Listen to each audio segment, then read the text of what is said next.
Друзья, всем привет! Спасибо, что вы с нами на нашем канале компании Billprime. Сегодня мы говорим о посторонних шумах, которые могут беспокоить владельцев автомобилей Volvo. Расскажем, какие звуки вы можете слышать чаще всего, с чем они могут быть связаны и какие могут быть последствия. Поэтому смотрите ролик внимательно и до конца. Друзья, первое, на что стоит обратить внимание, если у вас появились какие-то посторонние шумы, то это, конечно же, на резину. Обычно при сезонной смене колес, когда мы переходим с летней на зимнюю, вы можете зафиксировать момент, связанный с посторонним звуком. И, безусловно, в зависимости от модели, шипованная, не шипованная резина, рисунка протектора, состава резины, степени износа, у вас может изменяться звуковой фон.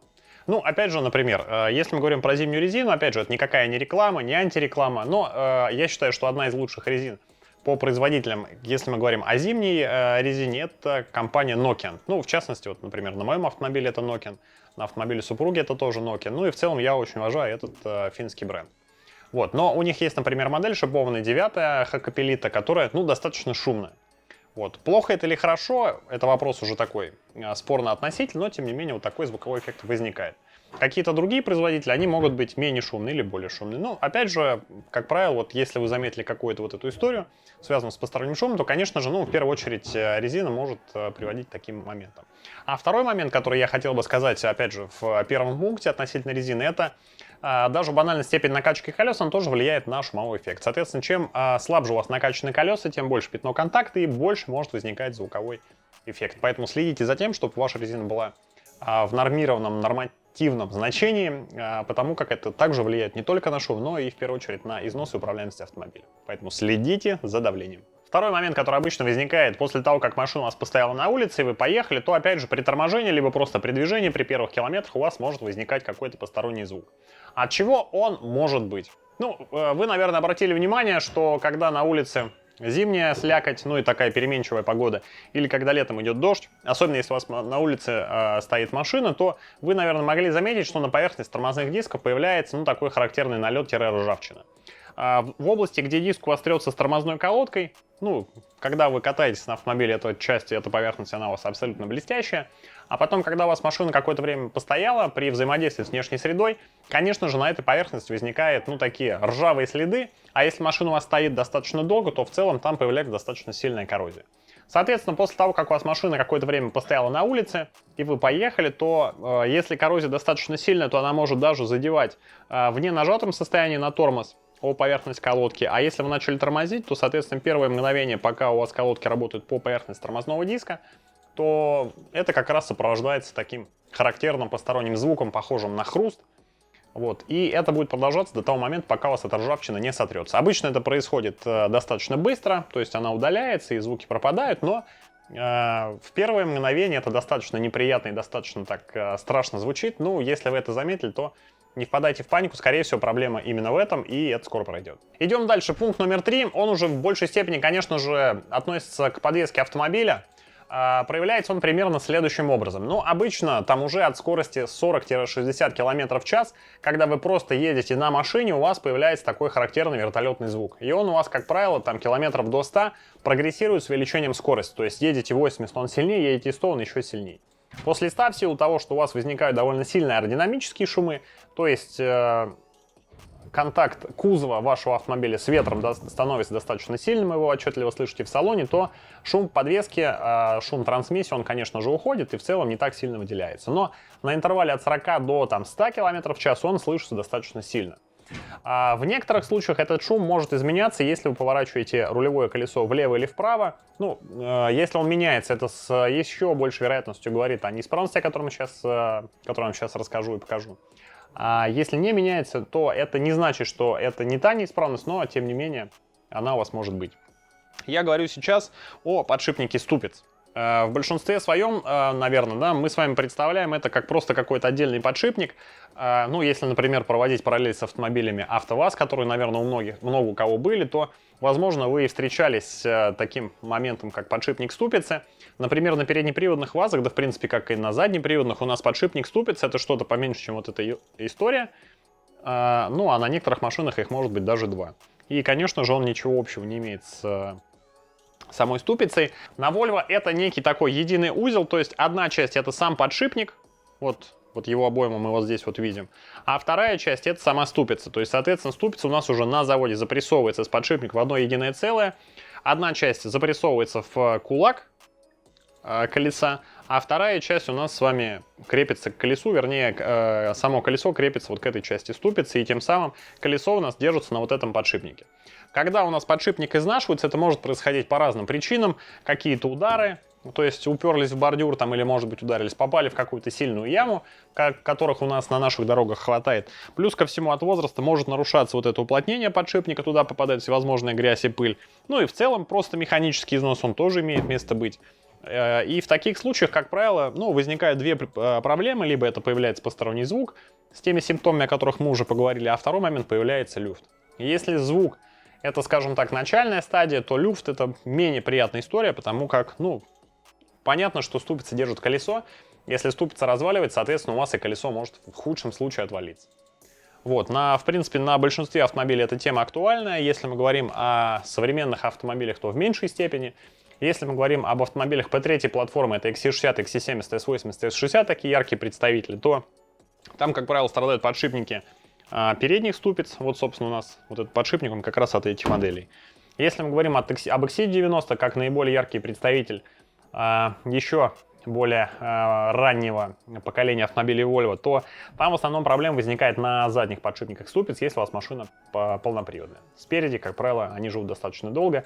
Но в частности, у меня пробег на автомобиле 237 тысяч, я передние ступицы еще пока не трогал. Четвертый пункт. Продолжаем мы опять же говорить о трансмиссии, о подвеске, что может вызывать посторонние звуки. У меня на столе находится приводной вал. Грубо говоря, это та самая палка. Вот здесь у нас стоит коробка, вот здесь колесо. И, соответственно, когда у нас коробка крутится, вернее, элементы коробки крутятся, они приводят в движение колесо. Зачем сделан такой агрегат, а не просто палка? Понятное дело, что подвеска у нас с вами работает вверх-вниз, колесо проходит неровности, и положение вот этой части относительно вот этой части, оно меняется. А нам нужно, чтобы эти элементы могли продолжать свое вращательное движение независимо от положения подвески. И, соответственно, у нас вот как раз для того, чтобы была равная угловая скорость в коробке вот с этой стороны и вот с этой стороны, у нас как раз и сделаны такие шарниры. Специальные шарниры равных угловых скоростей. На более олдскульных автомобилях это могут быть карданные передачи.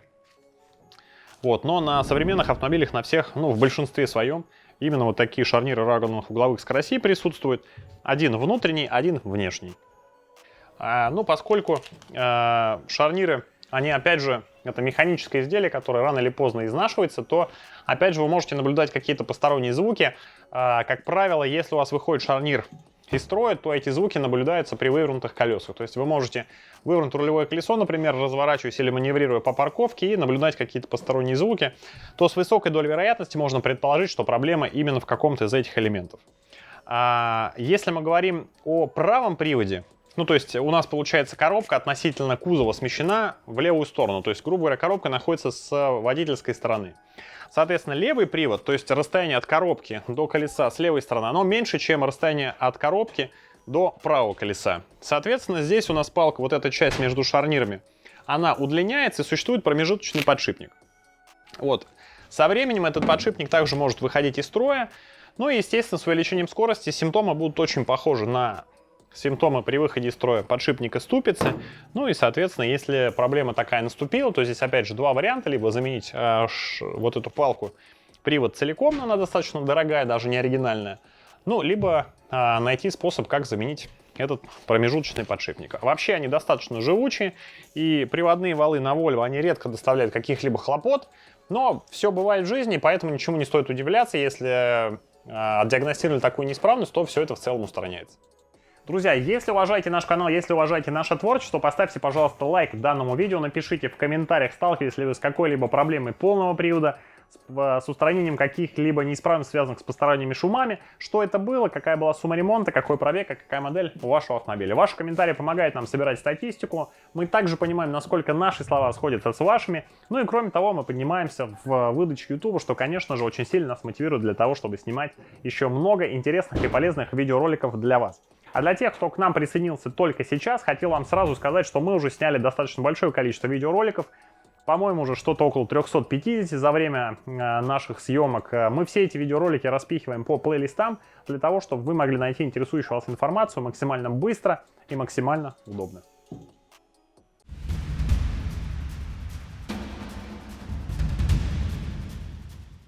Идем дальше. Следующий элемент у нас актуален для полноприводных автомобилей. Это карданный вал или карданная передача. Но, безусловно, владельцы или фанаты, может быть, НИФ и отечественных УАЗиков, они помнят эти элементы, потому как на данных отечественных автомобилях, они доставляли определенный хлопот, и периодически их нужно было каким-то образом обслуживать. Но также и на заднеприводных ВАЗах с карданами тоже иногда случались проблемы. Технологии не стоят на месте, качество и культура производства, безусловно, растет, и на импортных автомобилях эти агрегаты, они редко доставляют хлопоты, но, конечно же, исключения бывают даже в таких правилах. И карданный вал на Volvo, хоть и не часто, но тоже иногда бывает выходит из строя. Какие здесь бывают неисправности? Конечно же, это в первую очередь выход из строя шарниров, которые находятся спереди и сзади, то есть те элементы, через которые карданный вал крепится к угловой передаче спереди и к муфте Халдекс сзади. Сами крестовины соединительные, которые соединяют, условно назовем их палки карданной передачи, они достаточно живучие, редко выходят из строя. А вот подвесные подшипники бывают иногда либо резиновый подвес рвется, либо сам подшипник выходит из строя.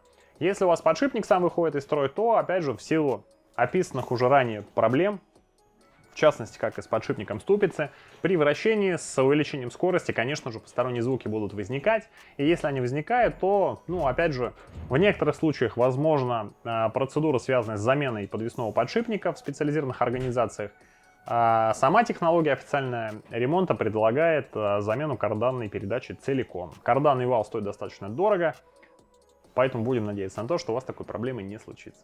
Друзья, продолжая тему посторонних звуков, также хотелось бы отметить, что сам по себе элемент такой, как коробка, автоматическая коробка передач, он тоже, конечно же, может быть источником посторонних шумов на высоких скоростях, но я бы сказал, что такое бывает вообще крайне редко.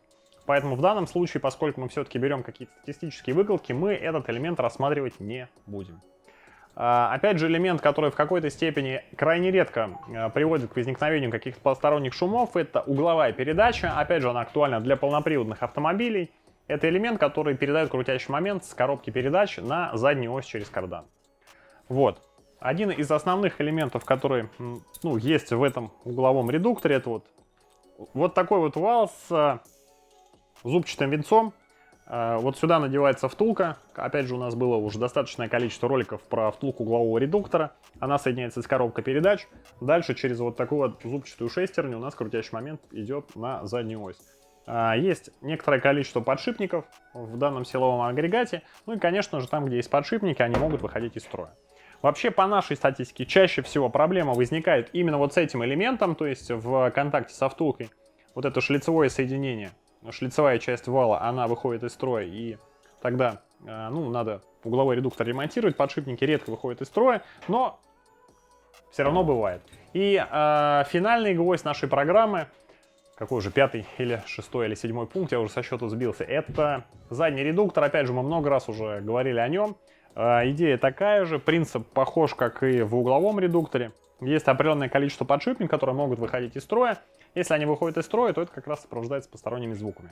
Справедливости ради хотел бы отметить владельцам бензиновых автомобилей, что на их автомобилях задние редукторы редко выходят из строя. Обычно это характерно для дизельных автомобилей, либо моторов 3.2 атмосферных, которых сейчас уже не осталось. Ну и, соответственно, такой мотор, как V8, которых тоже новых уже не осталось, только автомобили с пробегом. И поэтому при покупке таких автомобилей имеет смысл обращать внимание на посторонние шумы при движении, потому как любой ремонт какого-либо агрегата это все-таки достаточно дорогое удовольствие.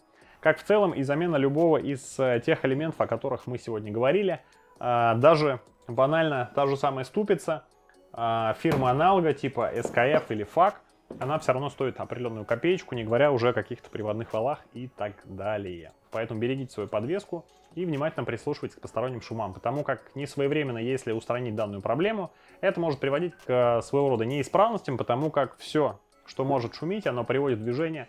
И, конечно же, на высоких скоростях и частотах разрушение этих элементов до добра не доведет. Друзья, напишите, пожалуйста, в комментариях, сталкивались ли вы с какой-либо проблемой полного привода и запчасти каких производителей вы устанавливали и почему. Подписывайтесь на наш канал, будьте счастливы и пусть ваши Volvo не ломаются. Пока-пока.